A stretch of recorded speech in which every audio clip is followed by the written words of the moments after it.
Hey there everybody, Phil here for AndroidCentral.com, and let's take a quick look at the hardware of the Sony Ericsson Xperia X10. That is a gorgeous 4.inch touchscreen on the front. You have soft touch paint on the back, in addition to an 8 megapixel camera and flash. Cool little Sony Ericsson logo if you like that sort of detail. Nothing on the left-hand bezel there. So let's go back and take a look at the front of the device now. So it's a 4.inch screen, right? It's plastic, not glass, so if you're used to glass and kind of a glass hound like I can be, well, you're gonna have to get used to it, sorry. It's also a fingerprint magnet, and get ready for that.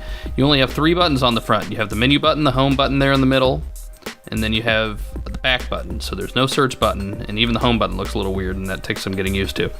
Up at the top, you have the power button, you have the 3.5mm headphone jack, and the micro USB port is tucked away under this nice little battery door. Maybe it's annoying, maybe it's not. It's really well put together and nice and snug, so you're not catching it on anything. It's a nice attention to detail.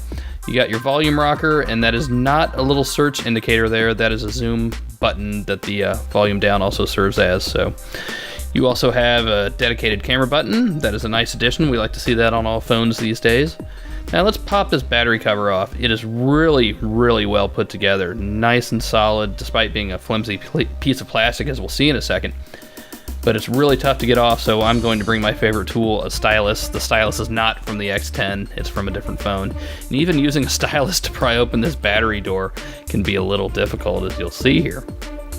But, you know, hopefully you guys aren't taking your battery doors off as often as we are. So there it is. It's a little piece of plastic once you finally get it off. Now even the battery is a little tough to get out, so it won't be popping out like we occasionally have that problem on the Droid, right?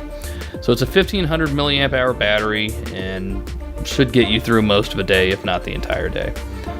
Nice little Sony Ericsson hologram on it.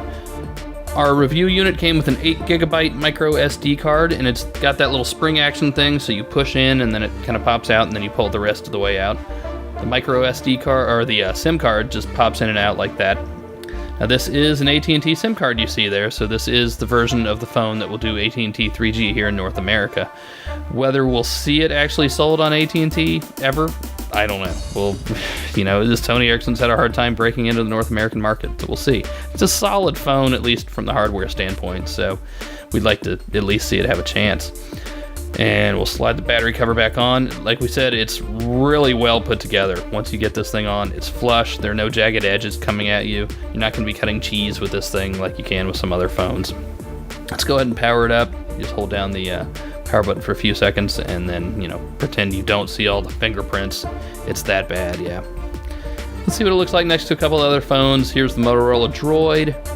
Now both of these phones have that weird resolution 480 by 854. You have an extra 54 pixels.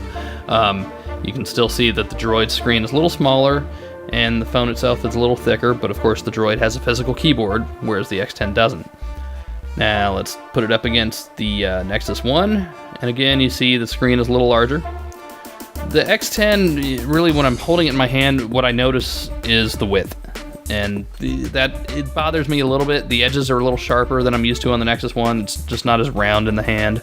They're about as thick as each other, but the X10 just feels larger, and that width really has something to do with it. Oh look, there's a Legend. We'll throw that up there. It's got a smaller, much smaller screen, and you can really tell when you put it up next to a 4-inch screen.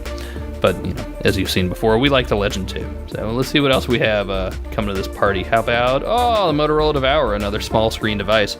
We're really running the gamut here. You have, you know, 3.7, 3.8, 4-inch screens next to a 3.2, 3.6. So it's, you're really, you know, going from one end to the other, and it just kind of depends on what you want. But the X10 can certainly hold its own, at least in the hardware department. Oh, and we haven't mentioned, that's a Snapdragon processor in the thing, so it should be fast. It's not, and that's not the processor's fault, but we'll get into that later on.